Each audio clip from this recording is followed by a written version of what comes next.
liyabingelela ibandla ngegama lenkosi. Amen. Sithanda ukubonga inkosi ukusipha amathuba njengalawa. Ibandla lithini? Amathuba njengalawa atholakala. Uzathola ukuthi all night esagcina ukuba layo abanye sebalala. Engxenye lami lawe ngiyokugcina athi be kulezi insuku kuyafiwa kakhulu. So umlimi nxa isinika amathuba asiwasebenzise nini inyama nomphefumulo kundawonye. Kuthiwa sifike ezulwini. Lina kuyahamba phela ezulwini. Kuthiwa heaven is real, it's not a state of mind. Ezulwini kuyahamba. Kuthiwa nxa sifike ezulwini mina ngihlala nginomthandazo ukuthi ivoice yami leyi. Ngoba kuthiwa khona okwenza ukuthi uMary ezwe Jesu esithi Mary kwakuyivoice. Kuthiwa nxa sifike ezulwini sizakwazana ngama-voice. Mina ngihlala nginomthandazo ukuthi eyami leyi bakithi. Hayi ezulwini yabe ngasavumi leyi. Iyabe ngasavumi anti ke ukungiyakuphiwa nje komsebenzi ukuthi uthi khala usebenze. Ngicabanga ukuthi mina ngedwa lo mza wami umntoko lapha layo ngani kunantoni indoda. Ama-voice erusile ngevangeli likhona bakithi. So mina nginomthandazo ukuthi sifike ezulwini umlimi angiphi solo. Lami ngithi loba mbingelela izigilo sekuseni ngithi ngiyakuzwa athi isifiso esilaso but mina ngithanda ukuba umlimi uthi yena uMahubo, if it was not for the Lord, ngabe bekungasithixo ngabe ngasikho la. Abantu bahlala bebuza ngama-round table yona lapha lesikhuluma ngawo akuMahubo. Ngabe kungasithixo ngabe ngasikho. Uthi yena amanzi bezasikhukhula lezithiyo lezibopho bekuza sigabhela. Abesisithi nxa ebhala makabonga uThixo ngoba siphumile emjibileni okaduthiwe nguSathane. Saphuma bakithi liyaku-understand yini? Saphuma ngoba sikhonza inkosi esigcine ebusuku, isigcine emini, isigcine kuseni. Ngabe izulu liyakuvula amehlo ukuze atshintshe umthandazo. Ukungeke uthi ukuthi why me? Mlimi uyangizonda.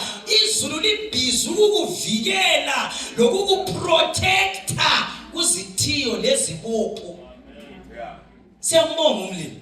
Siyambonga kakhulu, siyabonga baba sibethu. Umlimi alibusise ukusikhumbuza ukuthi sibusisiwe. Kumele siclaim isibusiso, ungabusisi uhlezi, busisa usemthandazweni. Umlimi kaqambi manga, ungabusiswa kuyakhanya. Lejwabu liyatshintsha kukhanya ukuthi ungazugcoba iJerimani.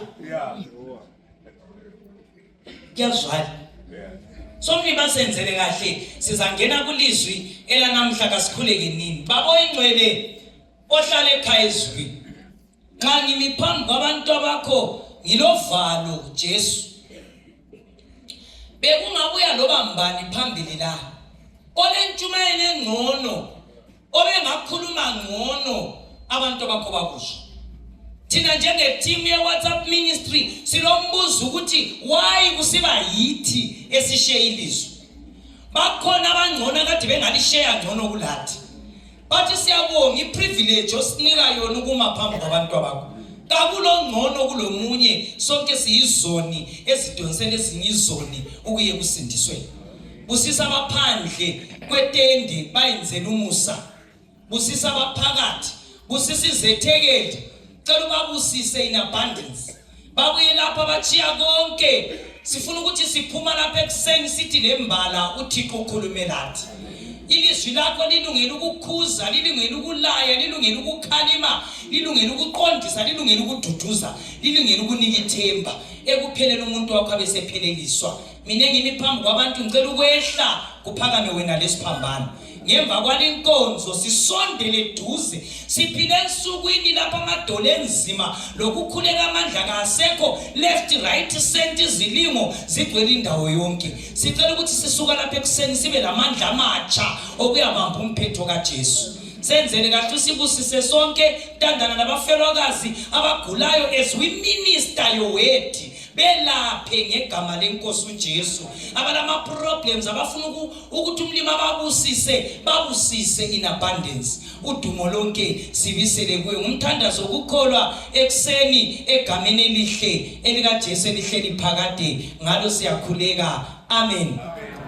Jonah chapter 1. Ufuna ukulinka uJonah no 2 Kings chapter 7. Asambeni kubhuku lika Jonah. Funda mzala. Ilizwi lenkosi laselifika kuJona indodana kaAmithayi lisithi, sukuma uye eNiniva, umuzi omkhulu, umemeze umelane lawo, ngoba ububi bawo benyukele phambi kwami. Kodwa uJona wasukuma ukuze abalekele eThashishi, esuka ebusweni benkosi, wehlela eJopha, wathola umkhumbi oya eThashishi, wanika imali yayo, wehlela kuwo ukuze ahambe labo eThashishi, asuke ebusweni benkosi. Ibandla likhona. Muriphere sangano. Ibandla likhona. iBhayibhili ithi uJona, mana ke mbuyele emuva mfitshane. uJona wayengumprofeti kaThixo. Wayengumprofeti kaThixo. Umprofeti ngumuntu oma phakathi kwezulu labantu. Sihamba sonke kanti ngumuntu ole message ayiphiwayo okumele ame phakathi kwezulu labantu. Kuyini okungenze ngakhetha ukukhuluma ngendaba leyi? Abanengi nxa silapha sibuye emthandazweni. Abanengi nginomcabango nje ngikhangele ukuthi ngoba ngaye ngathi ngithumela kwenye indawo isiphela icrusade walanda umuntu wathi suzuhamba ungasibambanga. Sathi ayikasibambi umuntu. Kholwa ilizwi. Ayibandla kalikho bakithi. Kholwa ilizwi. Ngoba wayekhona ulizwi. Izinto zadalwa ngaye. Nxa ulapha ubuye all night ucabanga ukuthi kulento ezenzakala edlula ukukhola ilizwi uzaphuma ungaphathanga lutho. Ngoba silapha ukuthi ukhola ilizwi. Ungakhola ilizwi, all those things shall be added. Ayila muntu engamuzwe esuthiswa ngama things. Kusisho umuntu esetamhla njalo esithe ama things ngasutha. Ama things ngama nonoviti. iBhayibhili ithi yona umprofeti ebizi uJona, one character of a true prophet. Umprofeti kahlale esemoyeni. Ibandla likoleli bakithi. Umprofeti weqiniso sengiletha amasayini. Umprofeti weqiniso kahlale esemoyeni. Ngoba ukuprofita so business ikholi. Ungabona uprofeti wakho eprofite ekseni, aprofite emini, aprofite ntambama, baleka ngoba kahlale esemoyeni. Umprofeti uyabizwa at a certain time, at a certain period, at a certain mission, at a certain message. Amen. Ibandla likhona. So iBhayibhili lisisithi uIsaiah uThixo sithi ngiyathuma ba. Kuyadinga uthuma kahlale ethunyiwe. Bakithi umprofeti kahlale ethunyiwe. Ngiyathuma ba. uIsaiah sithi thuma mina. iBhayibhili lisisithi uJeremiah wamazi esesusini sikanina. Likhona bakithi umprofeti uyabizwa. Lina kalikho lina. Abaprofeti beBhayibhilini kwakungalutshwana. Umprofeti obizela umamazana, umprofeti obizela umalukazana, umprofeti obizela umakhelwane wayebizwa to the entire nation. Ungabona uprofeti esithi ayilenda asizaba le2 abaleka. Ayibadlela likho bayithi likhona kodwa ungabona uprofeti eseprofiti ibhora. Baleka. Umprofeti eBhayibhelini ungababala kwakungumprofeti obizwayo at a certain time, at a certain period abesedlula. Umprofeti wayekahlale naye abe lamanye amabhizinisi. Wayengatshoneli. Number 2, umprofeti kaLaphew. Nina kalikho. Nina kalikho ngokuthi ngikhipha ibhashi badlala ikhona kodwa.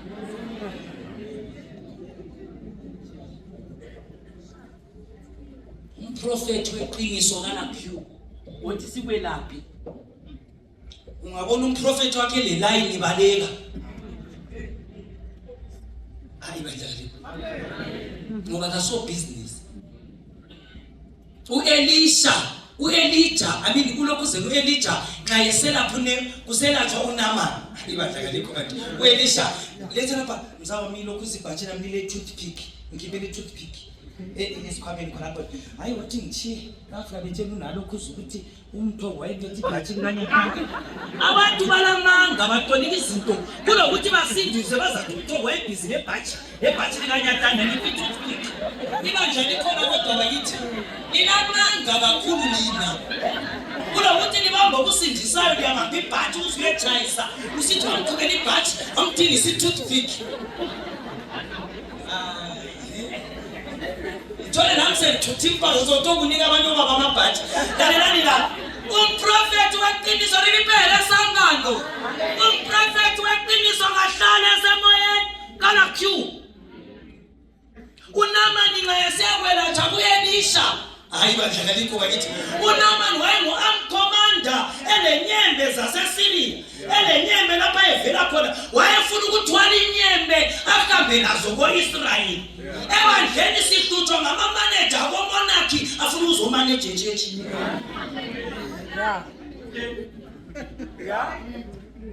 Yikubonisa abathi ngiyayithanda.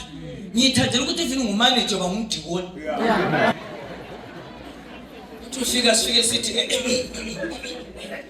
izitulo lezi azifihlwa. Sitshela umaneja okay. Ngoba esizulwini akuna manager. So iBhayibheli ithi uNamani ngayethethe inyembe zakhe egada imbongolo efika kwa-Israyeli kuthiwa wafika ethwele inyembe elesitika zonke lapha zigcwele inyembe ebusotha ngu-armed commander. Wafika wathi yena ngizokuthwe lapha kulo mprofeti olapha number 1 efika uNamani kwakungalalayini. Alingizwana. Kusuka lapha ungabona umprofeti wakho kusiba le line kasuye othunywe lizo. Xa ifika lapho uNamani ebesebizwa kuthulwa kuze uElisha wayesebedroom. Ungayibala kuhle. Wayesebedroom uGehazi wafika wathi kulo muntu laphana egedini uthawa khona ufuna ukwelatshwa uvela esizweni zamaSiriya. Lokho wena uElisha wasesithi hamba uyivadoda.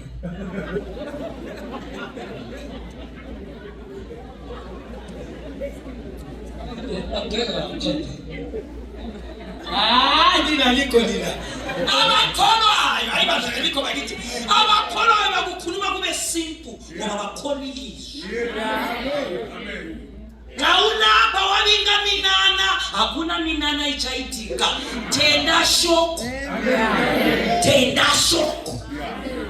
Akuna manzi esiwanika abantu, akuna ndamba, akuna hali, kholulizwe. Abale stress wavumula amazwi phela kwasitha abakholwayo loba kuthiwa khona ungabona uphila impilo yama headline siyakungcwaba. Abakholwayo bangezwa kuthiwa imali kayikho umsebenzi uphelile. Bayakhabana for the just.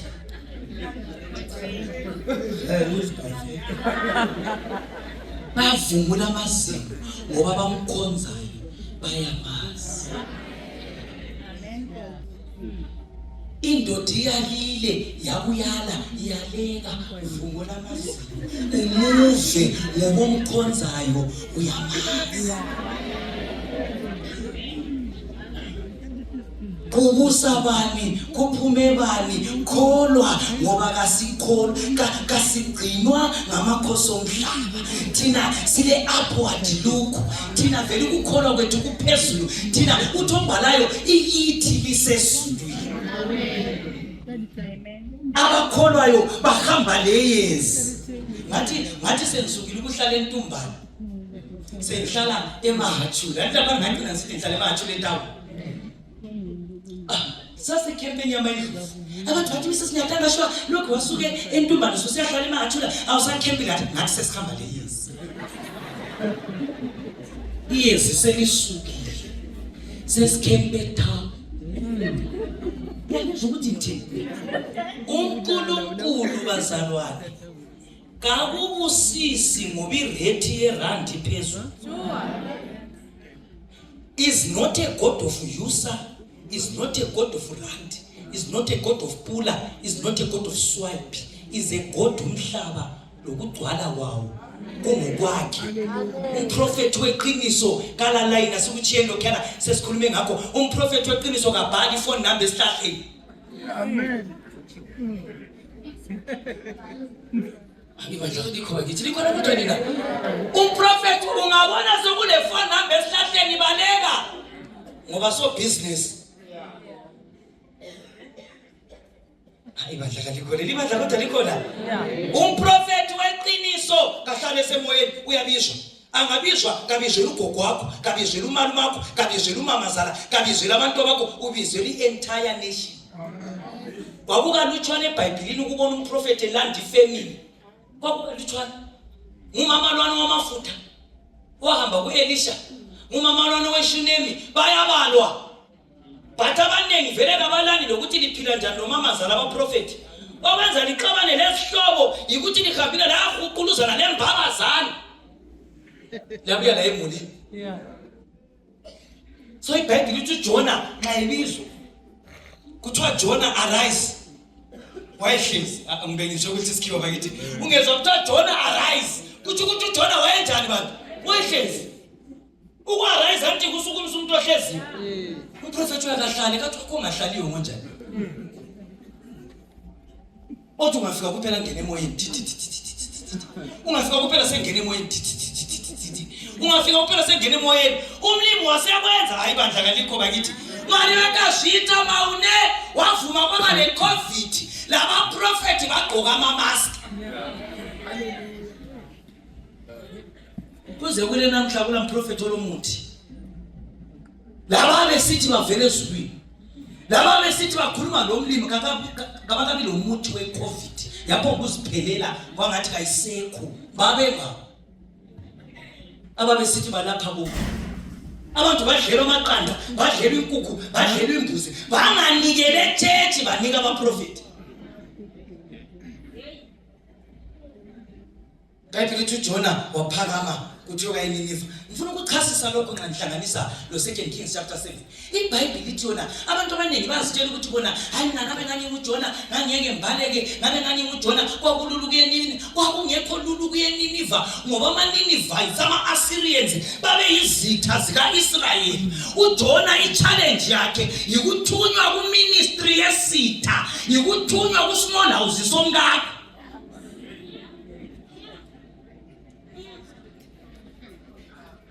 ibadla likho bakithi ivangeli selikhuluma ukuthi hamba kusmall house somkakho uyemtshela ukuthi uyafuneka ekhaya kwakungekho lula ukuthunywa kumamazolo angazange akwamukela usiyakwenza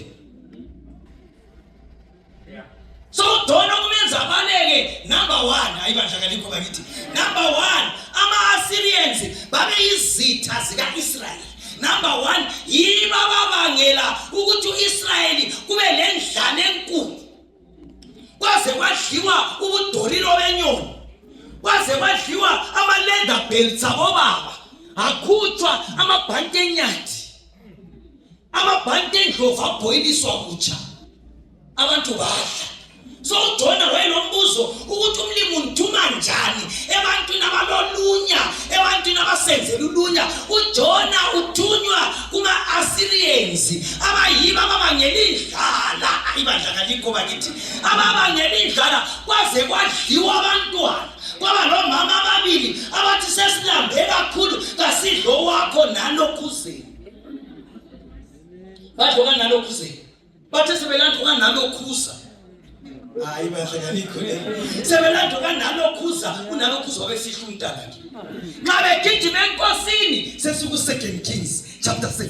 Nxa begijima enkosini bafike becomplain sidla umntaka lokhuzeni kanalokhuzeni, unalokhuza sefihlo wakhe. Inkosi yavukula yathi over my dead body Congo cha cha. Mina ukuthi language wena leyo uzazitolikela Congo cha cha cha. Over my dead body embusweni wami umuntu obangela lokho ngoElisha abaprofeti. Kungani bedonwa ngoba abantu besuku zokucina iqiniso kabalifuni. Nxa kunento khathesi lisabuya kuma all night lisilalela yini elisasihakitsha. Lina selitshela abantu ukuthi abachumeli bakho nabahlala ngale. Kwakusithi kungaonakala elizweni kuthiwa ngabaprofeti weElisha. Kungaonakala elizweni kwahabhu kwathi sokubona ngelizwi lingananga wamsingela kulokhuzeni uElisha. Ngani ngoba iqiniso abantu kabalifuni. Iqiniso ngalichumayela abantu. Omunye umuntu wathi yena kodwa shwami sisingataka amanye abaqiniseli wakhuluma abuhlungu athi mangcona bebuhlungu besezulwini. Asifuni ukugcwalisa ichurch ngemququmba yabantu abangasoze basindiswe. iBhayibheli lithi uElisha nxa etshelwa indaba inkosi isizondile isidinga uElisha. Imdinga ngamehlo abomvu. Inkosi nebodyguard bayahamba besiyadinga uElisha ukuthi bambulale. Ngani? Ngoba sokulendlala ekhozwe ngama-Assyria. Ngithini mina ebuseni emadabu kabusa empilweni yakho kulama-Assyrians? Akuthwali senzima left right center. Nxa uzama ukuphefumula uzama ukwenza lokho kuyala konke. Lake la iphila yini impilo ukuthi empilweni kuyala konke. Uzame ngapha kuyala, uzame ngapha kuyala, uzame ngapha kuyala, uzame ngapha kuyala. Ngiyakhumbula ngesikhathi sisadube kanti sokuyipast tense. Amen. Ayibahle kodwa likhona. Sisadube. Msathi ngisesiporweni lapha ngihamba ngisiye esiporweni lapha neseluvivi sisiyahoda uludo oluvela esiporweni oluvela enyameni. Fike sokweda amasaka ngiyakwazi nganthengisela lokho khona la. Ngiyakwazi ukuthi intade khulunywa nguEldus Gwedle mina ngikholiwe. Abantu mina engadubeka labo abanye lokho bedubeka.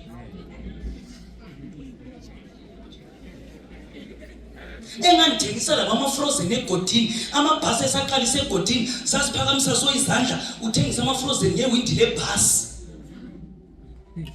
Kabatshintshanga lutho akusela amabhasi sebethengisa kuma-Honda Fit.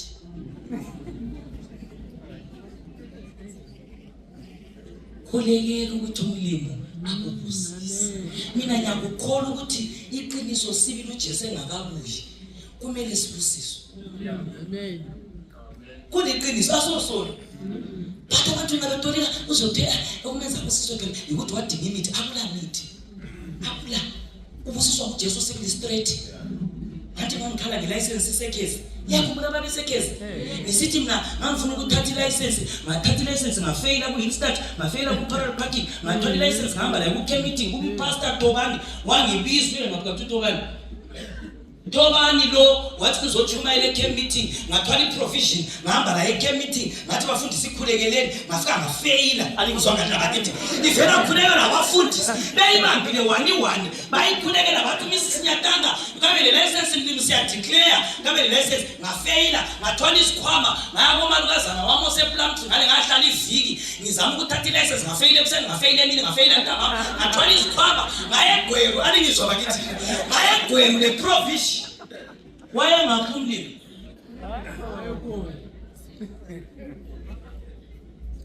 Ayegweru ngale ngafika ngachumayela egweru nyenza amalesson emini ngichumayela ntambama ngafika ngafeyila ku-Instart ngabuyela kusasa ngafeyila ku-parallel parking ngathwala i-license bandla likhoba ngithi likhona lini ngathwala i-provision ngihamba nayo ngoFebruary ngichumayela eFollows ngathi ngila eFollows kungcono ngafika eFollows ne-provision ngafika ngajumayela ntambama ngapha ngiyajumayela ngapha ngenza amalesson ngabe ngifake lapho-ke ngafeyile ubuhlungu ngathi sithi ngiyangena emandramini yabicisha ka-1 yabicisha ka-2 yabicisha ka-3 uwokalana wathi stop umngane wafika endlini wathi yena iciche ka-3 yini nathi wakulokhu ume 1 dawu icicha ka-1 icicha ka-2 icicha ka-3 ungazami iplani yokuthi la uvuse ngathi bakithi ngizamile hayi kangakaniko bani kulazinye izinto empilweni ozizama ngamandla wonke xa isikhathi singakakwani uThixo kakuniki.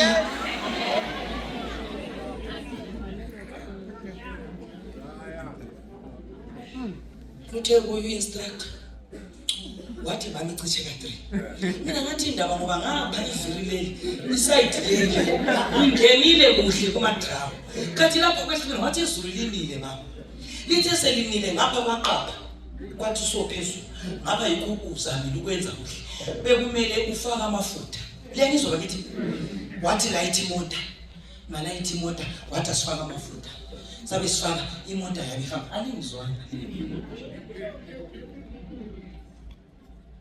kulezi zinto empilweni ozazikhalela omlima ngakuphi ende usindiswe njalo ungaphiwanga. Ngabe ngitshela ngomunye wabe sithi ilicense ithathe kalula afuna ukutshela phela indawo athi lokhu kuyaphuma kumalokhuza kuma video khona le mazwe uyabumbisa abantu behlezi khona wathi license yathatheka kwenye indawo ngayo indawo yangikhona ayila marobot alisona indawo yakhona ayila marobot indawo yakhona vele kufuna ukuthi sibili ungahamba kuhle awukuyithanda kwakho uyafika ubhoda nje kula la robot uyafika uthi nje ubusuphendukile ngabe sithi kumngane mina sengidiniwe mina vele into zemoto angisafuni xa ukuthi uJesu uyamfica ngihamba ngekhombi yikho khona lokho angisafuni sengidiniwe semvele ka8 ngabe ngihamba ngakhuleka ngazilula ngabe ngihamba khona ngithe ngifika ekuseni ngayenza amalesson ayi2 ekuseni ngabe ngiphethe license ibandla ngimo drive khona ibandla lithile bakithi hana satonaka ngabe ngiyithatha ungana bakuphethe kungalani vela yazi ngifuna ukunitshela liyakwazi ukuthi omunye umuntu angakuthatha ngenye indlela ukuthi kanti yena vele khona kakukhuluma kuyamangalisa kimi alina likhona ingakithi ngoba usigwedlela labo mthoko akubamangalisi ngoba driver kudala kimi kutsha ngokwezulu selikwenzile wena kungaba kudala ukuthi kuyamangalisa ngabe lokho yenza intshumayelo sashwa ngelicense sengilayo egama likaJesu ngizama ukukuqinisa ukuthi ungabona phikelela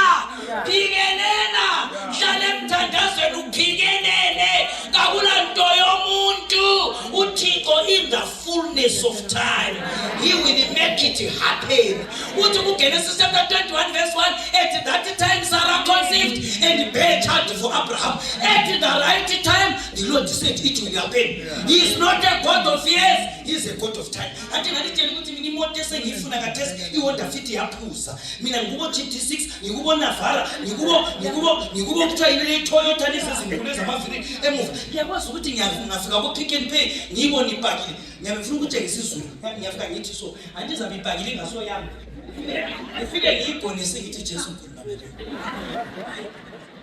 kasengizezulini ngaphambanisi ngibona ingana ngiqambama emthandazweni umtshela umlimo okufunayo qamba ngemiso yakela ukuba nokukholwa kokuphelela ukuthi chero mina ngikho kutshela sengadlula kutshela ngiyasiqamba imota ngingazibona ivinidlula ngiyathi mina ngaphambanisi kumalani naselindini imota libona ukuthi lingipha imali yani ngani ngoba ezulwini kulinyiwe lokho ezulwini kumele sisibhake singene emsebenzini kamlilo. So iBhayibheli lithi yona uElisha xa edingwa inkosi kulokhu zeni ku2 Kings chapter 7 kuthi uElisha xa edingwa inkosi iBhayibheli ngithathela phela ithawula lami laphana nalokho. iBhayibheli ithi yona nxa idingwa inkosi ibisithi over my dead body kungakazi uElisha ngiyamfuna phansi phezulu ngoba nguyobangela ukuthi kube nedlala ko-Israyeli. iBhayibheli ithi uElisha wayezihlala nje umuntu okuvumula manje kathayela uvalo. Kanti ukuthi uTrump utheni? Kanti ukuthi uPope lo ongenileyo utheni ngoba akunanto emnandi njengokudlula ebhodo lepassport. Ake kubone ukuthi ngasokuthiwe abantu ama-passport sikala liphume liyedindisa abala uthola abangena sebengale kwebhasi ekucineni so abazoloba basiwe ngaphi ukudriver akakwazi ukuthi abasengabuye sabamapholisa kuhle nxa oTrump bephakama nxa oLeo befakwa ukwazi ukuthi your house is in order.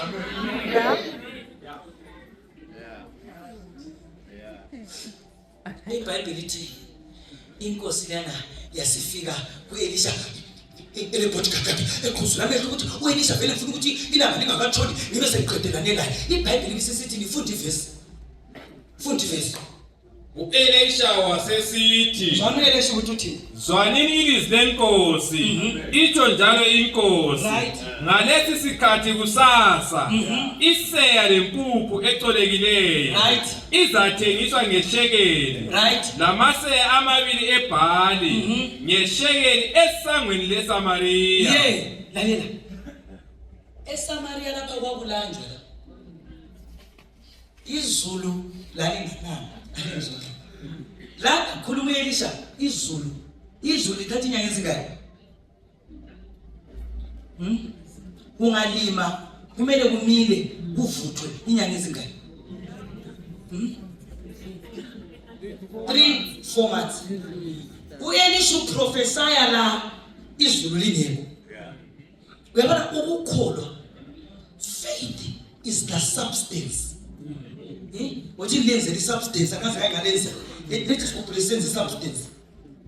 Anti thina phela senza itheology science Christology. iChristology vela ngikuyithole kwenye indawo.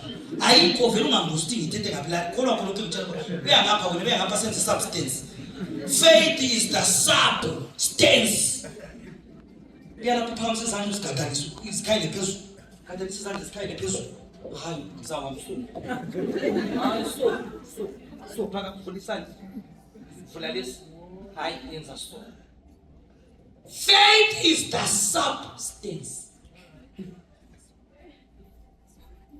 Lokho akukho isolution. Lokho akakaku research esolution. Faith is the substance. Lo ngustance, lo ngusab. Kuya ngokuthi ukukholwa kwakho kunesabhe enganani engathwala istance. Hayi bandla kaliko. Impande zokukholwa yizo ezizathwala istance. Yabona? uElisha hlala phansi uElisha uthi yena izulu linile linganani lihlanyelile lingahlanyelanga liye industry lingayanga indlala ikhona by this time tomorrow there will be food in Israel. Amen. Uyakuvela ngoba wayi thina sikholwa ngamasiko, thina sikholwa ngokubonwayo. uElisha utshela inkosi ukuthi zwana nkosi, indlala ko-Israyeli kayisoze iqedwe yikulima, kayisoze iqedwe ngama-industry, iyaqedwa ifaith.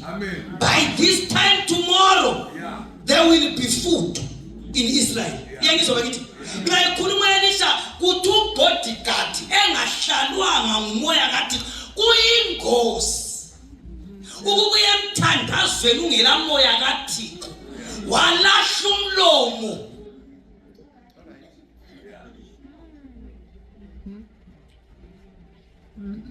Bathi la nxa uthuthu uyavula amawindows ngeke kweliseke kahle njalo.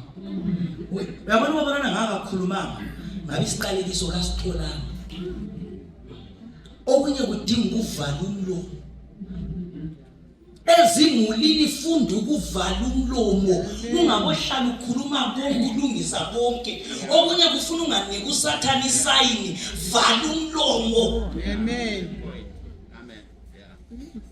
ungabohlala ulungisa izinto vala umlomo bangabi kwazi ukuthi ucabangani ufisani funda ukuvala umlomo kuzakuncedisa ukungaqalekisi abantwana wathi sekhuluma wona eniswabethile wathi ngenxa yomlomo wakho ongabhabhathizwanga mina ngizoba ngithi ngenxa yomlomo wakho ongabhabhathizwanga ukudla uzakubona kodwa usozukudla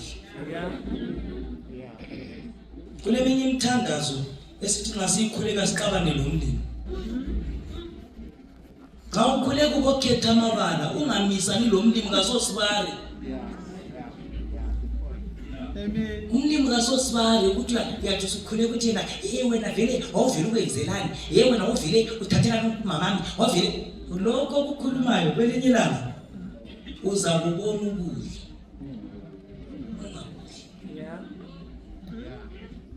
God is the Almighty.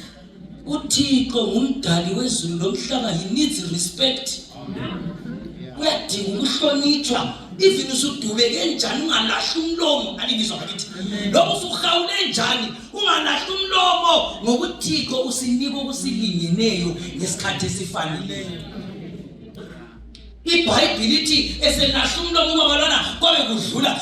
Khangela lapho. Icebo lephupho lika Elisha lomthandazo kaElisha lekwazi ukukholwa kuyamangalisa. uElisha la nxa esitsho njalo kakwazi ukuthi ukudla kuyabuya ngaphi. Ukhuluma kuphela ekholwa. Faith is the substance. Faith moves things. Kathi mina ngalitshela njani ngithi ifaith lesikhuluma ngayo ungakholwa iyamove izinto. Zenzeke ngokukholwa.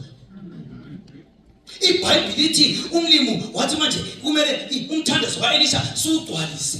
Ngifuna sikhuleke namhla sisuka la. Umlimi wabe esiya connecta namadoda lobulephero aye rejecting. The rejected are becoming the saviors. Ulahliwe mulini izulu selikubusisile kade kusitsho umzaa wami lapha the rejected. Uyakwazi nxa udubeka madoda lingakhulekeli ukudubeka. Phela nxa udubeka ngocina ukudla izimfa. Acela balemali usale wena usizwa ngabanye ukuthi kuthiwa kwafiwa kade ubungakwazi ukuthi kwafumana ini. Ubuzabanceda ngani emfeni? Xa kulento ebuhlungu empilweni ikudubeka.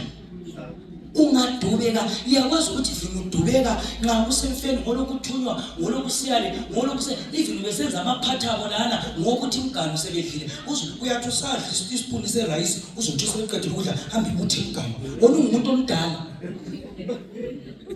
uthunywa ngabalemali makhiwo. But ufuna ukunika ithemba ntamba. The rejected became the answers of the problem of Israel.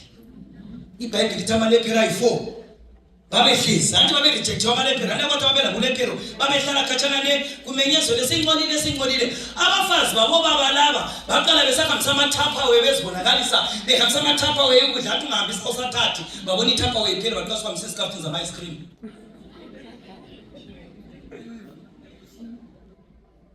Kuthiwa bathi behlezi basebesithi ungasikufa ikuphi. Ama-Asiriya khempile lapha.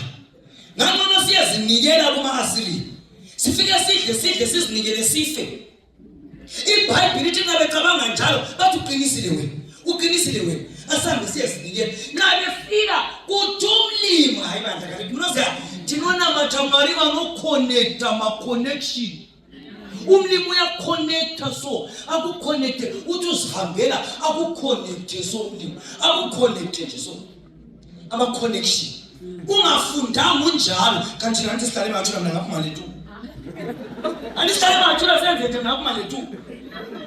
indebe ne-food and nutrition indebe ne-food and nutrition ngakuhlalise batho atisikudaura zvechikoro tiri kudaura zvemablessing.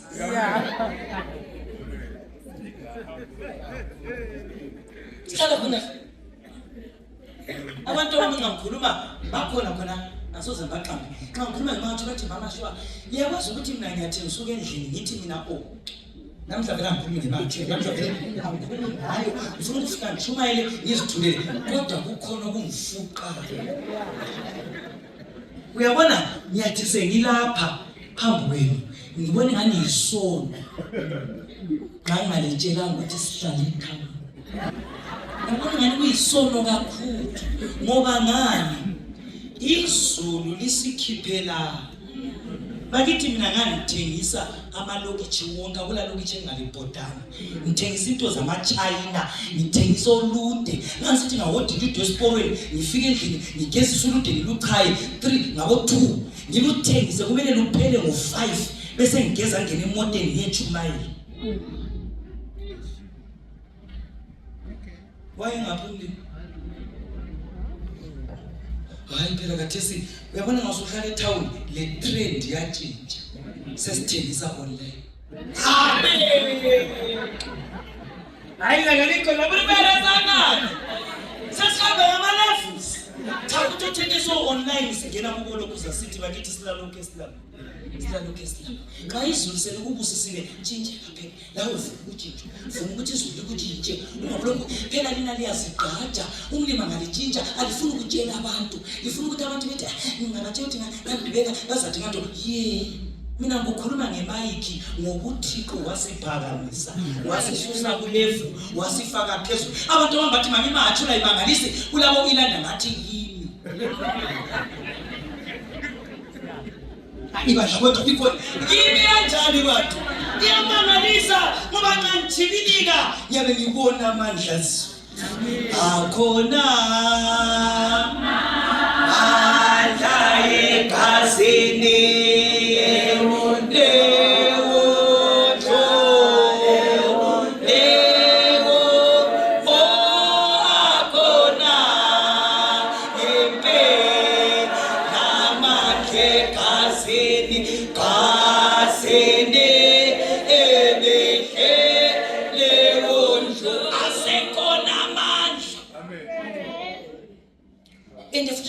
Sathane uyaqhubuka inyongo ngoba akafuni ukuthi kwazi ukuthi uJesu uyenelisa. Abe sesithi ku-Isaiah, you are my witnesses. I'm counting on you. Umlimi uyasibusisa uvala umlomo sengana wenzelwanga lutho. Mina ngithuli uyakwazi kulo munye umama engambona ku prayer band lapha engikhonza khona evele UK uthe sokulithuba lama testimony wapho ukuthi ngiyabonga ukuthi khona besise UK ngathi uyazulimi yahambisa abanye abantu eUK abangalamashwi ngabo uhambisana ngoba mina ngingaye UK ngingahlolelwa bakithi sengilitshela konke kwe-UK. Umlimi uyakwazi ukuthi umlimi uyabusisa abanye abantu basale bethuli athula umuntu angani kayangandawo konela ngikade iframachina ngathi ngami ngisisemo neframachina kuqoqa umlimi akwenzela khona you are my witnesses lapha likamba khona tshelana umhlaba ukuthi mina ngisaphendula imithandazo. Kuncane lokho ngolokho sithi license lokho esathi manje usadlalela khona lapho akulokunye ukuthi okubile okwami ukuthi akungabuye uyakuzwa kusema ukuthi sokukhona okubile anthuli vele anthuli ngiyakukhuluma kuphela ngoba ubaba kumele adunyiswe aziwe ukuthi wenzile ulutho kwaziwe ukuthi ulutho lwenzile usathana aqhubuka inyongo ngitshela abantu ukuthi uThixo usephindile wenza futhi uzananza le mota izathwala nzima ngoba izapaka eChurch zathi ayingenizo kumala bazothi ngajwayela ibikhona ngiqamba ngithi ngikhuluma mani ngoba abantu abaningi bayabusiswa ngumlimo umlimo abayenze izinto izulu limangale ngoba kwakazotshela abantu. iBhayibheli lithi umlimo wasebenza ngamadoda ayi4 okungenza ngitsho njalo lami ngani indoda yesi4 ongalalutho abolethe labana babengalalutho ubeqinisile umzawami from nothing bemela ukufa ngobulephero izulu lathi umthandazo kaElisha uzancediswa yilabo abangalalutho labo bathi kuyasiza ngani ukuhlala sikuyafa singazihlala kopha siyafa ngaze suka emasiriyeni siyakufa asambeni kumasiriya at least balokudla kanti behambe kungu4 ema-asiriyeni kuthi abafika bangena itende lokuqala balungiza bathola kula masiriya ukudla kugcwele badla basutha bathatha igolide bathatha isiliva bayafihla egangeni bangena kutende lesibili bafika badla basutha bathatha kuthiwa omunye wathi nina kaliko namhla zindaba ezimnandaki nasi inyaya zinofatha zinonakitsa kuzaba wrong singaziqeda sodo nani ngokuthixo kumele agcwalise u-Elisha uthe by this time tomorrow don't be fooled.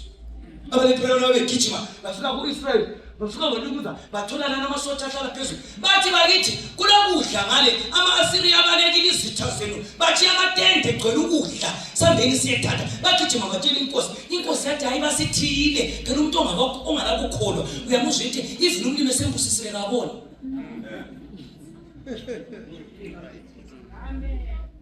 Loba ngazabusiswe kabona khona phela kwesitekuseni kulabantu abazahamba bebusiswe bengaboni. iBhayibheli lithi wathi ukume kube kufishane iqede. iBhayibheli ibisithi hamba batshela inkosi yathi hayi amasiriya ingqa yasegangeni asicathamela afuna ukusibulala hamba lilithuma inhloli zamasotsha zagijima zafika sibili ukudla kukhona kuthi abagijima bathatha ukudla u-Elisha ilizwi lakhe lagcwaliseka elokuthi by this time tomorrow it needs faith. Ungahambi ngamehlo hamba ngokukholwa. Thina kasigcinwa ngama-situation, thina sigcinwa yi-faith. Abantu abakholwa babekuhlupha hamba ngokukholwa khuleka kuzalunga. Lanxa indoda ilala out njengebhasi yamakhaya ihamba Friday ibuye manje izothela ifiyweni hambe khuleka kuzalunga kuphela. iBhayibheli lithi ukudla kwagcwala liyamkhumbula ukulahla umlomo wabefakwe egedini kwathiwa nguyo okhangela abangena kudla. Ibala lokufa kwababalwana kwakumele ligcwaliseke. Ibala lokubuya lokudla kwakumele ligcwaliseke. Zimbili izinto kwakumele zigcwaliseke. Kulabanye namhla ekuseni abazaphuma bengabusiswanga belahla umlomo ubusuku banamuhla. Kulabanye abazaphuma bebusisiwe bengalahlanga umlomo bethe by this time tomorrow to be food. iBhayibheli lithi babalwana wabesima wasesithi hayi la yinani lapha linabala amagoko komumbu manini nga linelamabele ngapha elilamazambane ngapha elilamalokuza kuthiwa abantu bayenza ivigoroni egedini.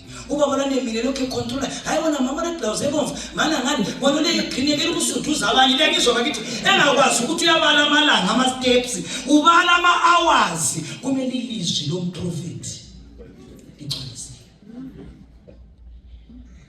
iBhayibheli lithi abantu bathi usasitshela ngama-blouse ayi-red kuthiwa khona ngabe kudiki umduli wabusiya phezulu ubabalwana wabesifa.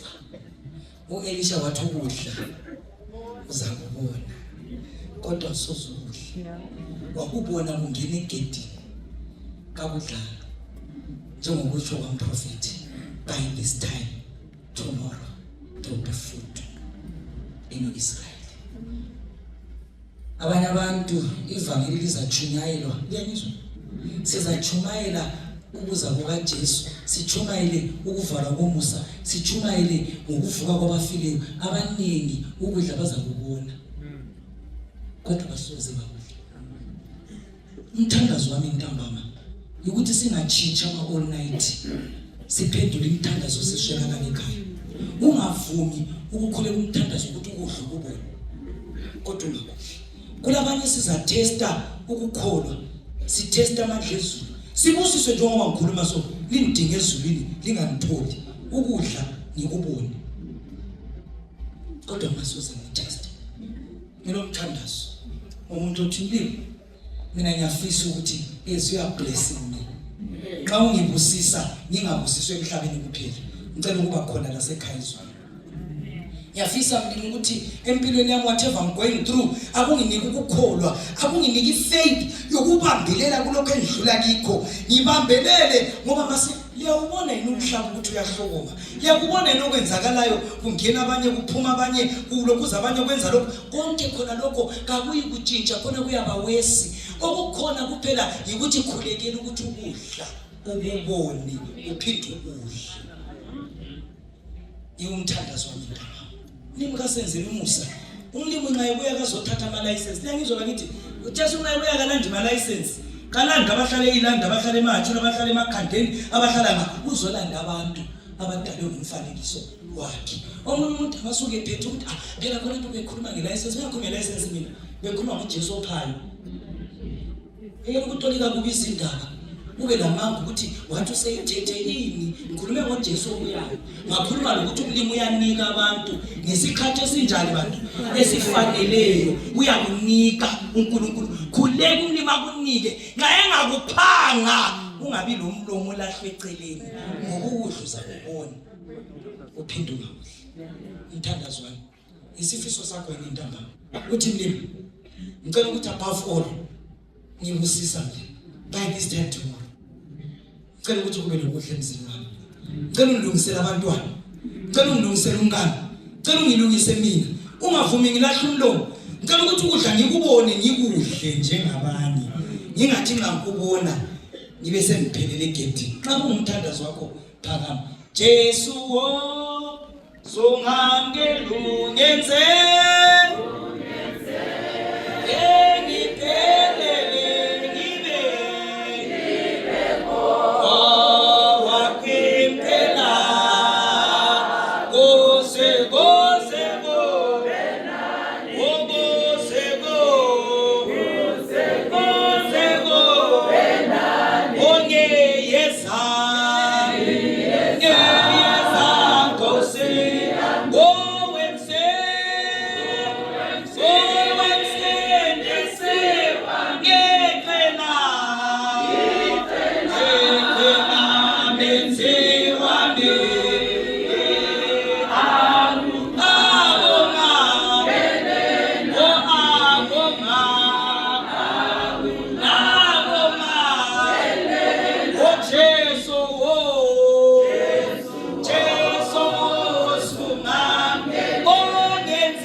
bekezela. Liyakwazi ukuthi uNkulunkulu nxa esefuna ukukunika sona ukwenza kube lula nje. Khona kade ukuthi umzamo ukwenza nje kube lula nje. Liyakwazi ukuthi ngangani angiloyanga ngisiyathatha license ngangena nje emadramini ngangena ku parallel parking ngangena ku start kwachela nje kwakhamba ukuthi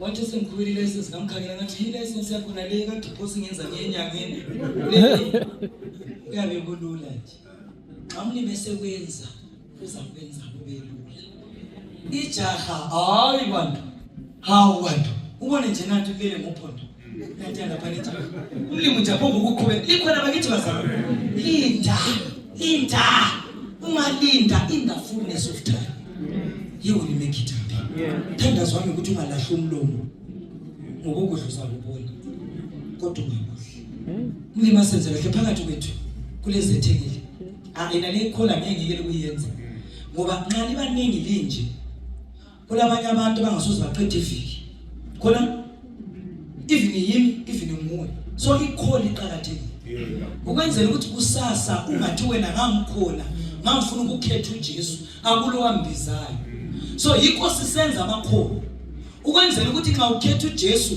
ukhethe nje kuhle kungananto ekuvalelayo ngeke kusincede ukuthi ubusuku bonke kuze besiku besekuseni singaphanga abantu ithuba lokunikela impilo zabo injongo yama all night lawa ukuthi abantu sibasondeze kuJesu abantu banikwa amandla baphela amandla abantu banikwa ithemba abatheli abafuwa ithemba abantu batshele ngoJesu obuyayo abantu batshele ukuthi umhlaba ingube endala awusela balance uyathunga but uyadabuka ngamandla akusela bungcono obuzaba khona emhlabeni ongcono obuyayo kuJesu kuphela simelele ukhona yini sethekele sithandekayo othi wena umhlabeni uzabe sinika ingoma bazasinika ingoma abahlabelisi senza ikholo yokubizela abantu kuJesu bakhona bakhona babuye lapha besuka ngikhaya even bengazwanga intshumayelo abathe mina ngifuna ukuyasinikela kuJesu ngifuna ukunikela impilo yami kuJesu ngimkhethe njengenkosi lomsindisi umhlaba utsatsalika umhlaba ungasela balance mina ngicela ukunikela impilo yami kuJesu xa ukhona njalo phakamisa isandla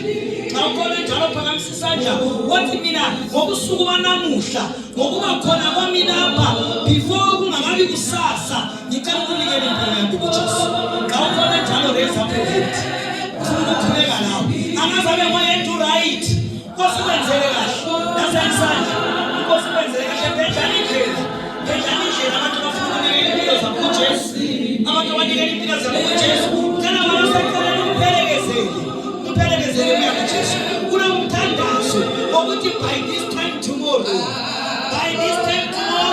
ngifuna impilo yami itshintshe ukhona inomuntu kasingabizelanga abantu kuJesu sebeziphambanise kakhulu xa ekhona umphendwe ofuna ukunikela limpelekezele neseceleni kwakhe cela limpelekezele iseceleni kwakhe nibambenzele kahle nibabusise wozani nami uJesu ebiza Nkosi kwenzele kahle mfowethu ukhona inomunye wathi ngifuna ukubusiswa ngobusuku banamhla ngifuna ukunikela impilo yami kuJesu ngilapha nina bengibiziwe ngicela ukunikela impilo yami kuJesu ukhona yini phandle entendeni gijima ubuye kuJesu ukhona yini sisi othandekayo ukhona yini udwana othandekayo akuleli ithuba elingaba khona ngaphandle kokunikela impilo yakho kuJesu ukhona yini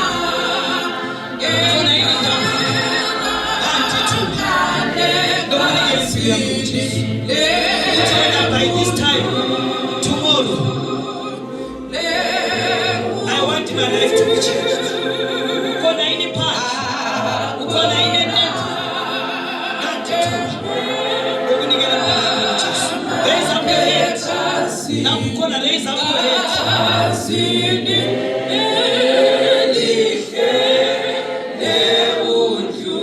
siyabonga mhlabelisi liyakwazi ukuthi indawo lezi ezinjilisi yikho lapho kusindiselwa khona abantu bayasindiswa even uzitshela ukuthi mlimi mina ngike ngakhonza but ngibone ngani impilo yami ifuna ukuqalisa kutshe lo Jesu kasikubuza ukuthi uvela ngaphi kasikubuza ukuthi ubuyeleni kasikubuza ukuthi ubuvela ngaphi even ulilunga lebandla ufuna ukuqalisa kutsha kuJesu ungafunda ibhuku elibhalwe evangelism liyakutshela ukuthi umlimi uyavuma ama rebaptism ngoba uyabekwazi ukuthi abantu bafuna ukuphila noJesu kutsha nxa ukhona phakathi kwethu othi mina ngeke ngakhonza but ukukholwa kwami man hayi man 2025 ngicela ukuqalisa kutsha noJesu buya lapha phambili nanti thuba hlabela mhlabelisi hlabele mhlabelisi ababuye ngokuqala abafisa ukuqalisa ubutshalo Jesu akulandaba ukuthi uke wakhonza akulandaba ukuthi uke wamaselangeni bathi ufuna ukuqalisa ubutshalo Jesu nanti thuba waza lapha phambili inkosi kwenzele kahle inkosi kubusise asikwenzele kahle abantu basithiswa khona waza phambili kuJesu into amutsho lapha naziwa ukuthi nje unikele impilo yakho kuJesu uthi mina ngifuna unikele impilo yakho kuJesu ngikele konke ngimuntu omutsha ngimuntu omdala bathi indaba zami ngifuna zibuke uyalapha inkosi kwenzele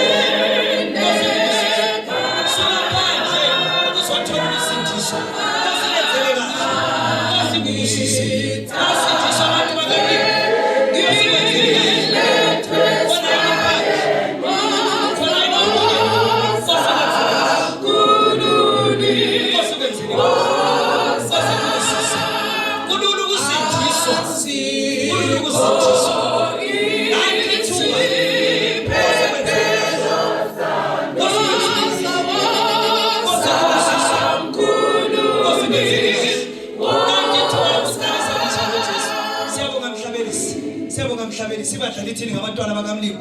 Amen. Ukubukela into senzakala ukudluza kubona kodwa usozukudla. Kulabanye abantu abazaziphendlela indlela bakubona ukudla baphinde bakudla. Umhlaba uyemaphethelo la uselando egcwele emhlabeni osokusele ngoJesu okuya. Omunye umuntu uyakwazi wena lapho khona. Mina kangilandaba ukuthi uyakhonza kumbe kawukhonzi. Kangilandaba ukuthi ungena lephi ibandla awungeni lephi ibandla. Ibizo lwami ukuthi ivini wena ukhonze esabatheni ule 30 years kule ndawo kumele uzilungise lo Jesu namuhla la kumele ulungise lo Jesu mina ngakwazi ukuthi ulungisane but izulu lile second chance izulu liyanika abantu ama second chance hlabela mhlabelisi siyisela abantu uJesu nanti wasizoqalisa ukuthi ngikhathazwa sawaza mkhululi uyalapha la lokuphandle gijima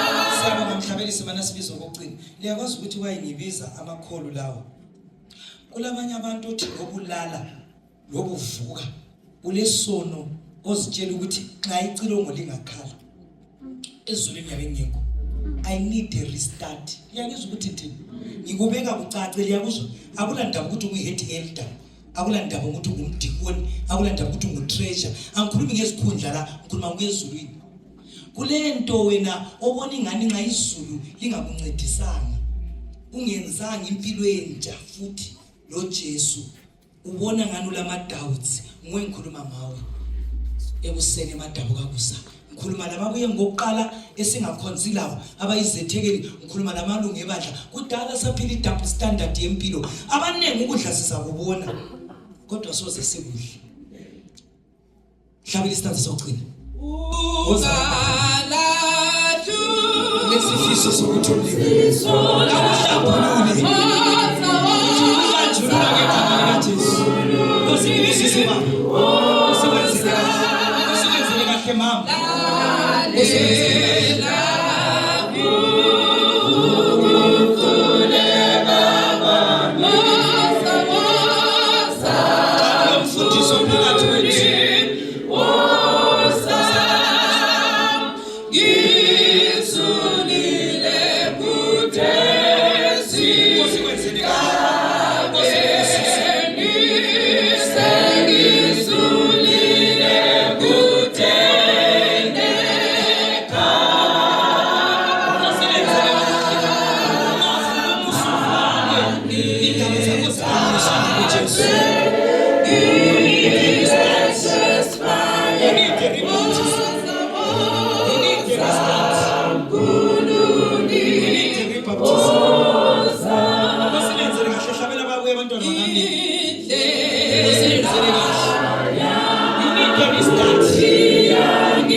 As we are praying, dedicate yourself. Likhona basalwane. Lo ukusindiswa kakula mnyaka. Akula ndaba ukuthi wazalelwa ngapha echechi wakonza akusebenzi. Okusebenzayo ukuthi ukudla ukubone. Ubusukudla. Ngikoqhathekile. Ungavumi ukuthi uSathane ukubona ukudla. Ubusufele egedini. Ukudla ungazange ukudla. Asikhuleke nini? Baba ingcwele ohlala ekhaya ezulwini. Ukukholwa kwabo Elisha siyakudinga namhla. Ukukholwa kokuvungula amazinyo kokutshela uNamani ukuthi kaye ku River Jordan. Ayigeze kwabalula nje. Kwakungela kubanjwa. Kwakungela ntambo, kungela khali, kungela matshe. Wakhuluma kuphela ilizwi ngoba ulizwi wadala ngelizwi. uNamani kwakumele akhola ilizwi. Walikhola ilizwi ekucinene sencengiwe. Kuthiwa wangena ku River Jordan waphumela ejwabeni ngathi ngumntwana. Faith moves things. Siyabonga mlimi othandekayo. Elisha ngayivungula amazinyo uthi by this time tomorrow there will be food in Israel. Wayengakhulumi ngokuna kwezulu. Wayengakhulumi ngama industry. Wayekhuluma ngokukholwa. Sini ukukholwa esingalakho. Sifunde ukumove izinto ngokukholwa. Sifunde ngokukholwa. Siphilisa abantwana ngokukholwa. Ukukholwa kuhambe phambili okunenge ukulandela emuva. Avumi imlimo. Sibe lokukholwa kweziwula okukubona ukudla. Singakudla. Vuma sikubona ukudla. Kuthengiswe ko-Israel sikuthengise siphile labantwana. Nampa abantu bakho babuye phambili. Abanye kazikhonzi labo. Abanye sikhonza labo. They need a restart. As we are praying, kabasuke ematendeni babuye la. Kabasuke emphakathini babuye la. Ngoba udinga usindisa abantu bakho. Kakungayi ngamazwi amanene. Kakungayi ngokuthi kukhulume bani. Wena uzibizela abantu bakho kuJesu. Ngoba lo ngumsebenzi kaMoya Ingcwele kasomsebenzi womuntu. Nampa abantu bakho ngini. Cela ube kuphawu emabonsini. Cela ubaphawule ku planet Earth. Cela uzigcinele bona. Impalampala nxa ikhala kuthuthwe emhlabeni. Sikhumbule embusweni. Bakhumbule labo. Sebequbula inyongo kaSathane. Uzabazingela left, right, center. Banika staying power. Banika amandla ukukhetha kwabo kungabuyele emuva. Kubaqinisa ubavuselele. Pheleni kwakho konke. Izitsho sebenze ngazo umlimo. Zigezisa uzibekela pha. Uzisebenzisa isikhathi esizayo. Kakula muntu ongcono lami umchumayeli wangikhona nami ngidinga usindiswa. Lani ngiyisoni phakathi kwezinye izoni. Kodwa siyabonga usisebenzisa. Kasingcono. Nxa kukhulunywa ngeWhatsApp ministry kukhulunywa abantu abehlulekayo. Abantu abangenelisi lutho. Kodwa uyavuma sibe izikhuni ezibasele ezinye izikhuni. Imbizibile siyekhaya. Sibusise sonke ngoJesu siyakhuleka. Amen. Umfuthi sesikhulekile. Sithokoze. Baba osezulwini. Ngibonga njalo Nkosi elithuba lokukhulumisana nawe. Abantwana bakho bazile namhlanje bathi bazochitha ubusuku nawe. Yamkela ke Nkosi ukukhonza kwethu. Nanzelela njalo ukuzindla kwethu ngezolo zethu. Ukuthi size kuyona le indawo kuyibufakazi bokuthi siyafisa ukuthi sikuzwe ukukhulumisana nathi. Ngithanda njalo Nkosi ukuthi ngubonge ukuzingizimazisa ngoNkulunkulu Moya Engcwele. Sikuzwile wena ukukhulumisana nathi ngendlela enamandla ukusikhombisa indlela yakho. Ebusuku Nkosi isicelo sami saqala ngesokuthi nanzelela umuntu munye ngamunye ubusuphendula umthandazo wakhe. Amen. Nanzelela Nkosi the main reason that somebody left his house and came here. Ukhona Nkosi lapha endlini yakho engcwele osuswe endlini yakhe ngomkhuhlane anawo yena emzimbeni wakhe. May healing come to this place in Jesus' name.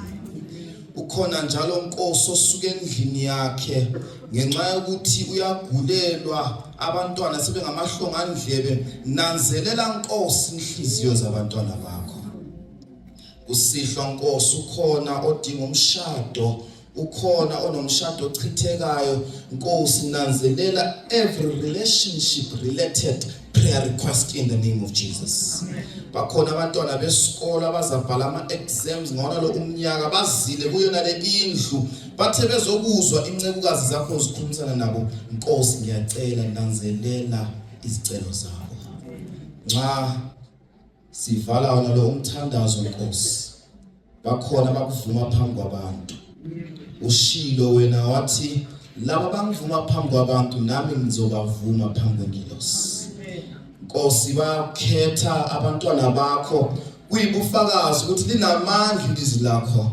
lisika nxa zombili nxa belifika enhlizweni zabo umoya omngcwele besho izwi kubo athungesabe iqhubeka Nkosi leli libandla lakho owachitha elakho igazi ukulisindisa sisindise sonke ungavumi njengoba umshumayeli echilo sikubone kodwa singakutholi vuma Nkosi ukuthi amagama ethu aququlezeke encwadini yakho engcwele ukwenzela ukuthi uJesu Kristu la akhona nathi sibe khona udumo nobukhosi nozuko akube kuwe namhlanje kuzobe sephakade Siyokufunda kwelizwi lakhe. Ngicela bonke abaphambili mhlawumbe siyengena ngale akukho late akukavalwa la ungalandela. Mhlawumbe siyengena ngale siyethola special prayer. Inkosi isenzele kahle isibusise sibe lokuqhubeka sikhonza. Inkosi ilenzele kahle amen.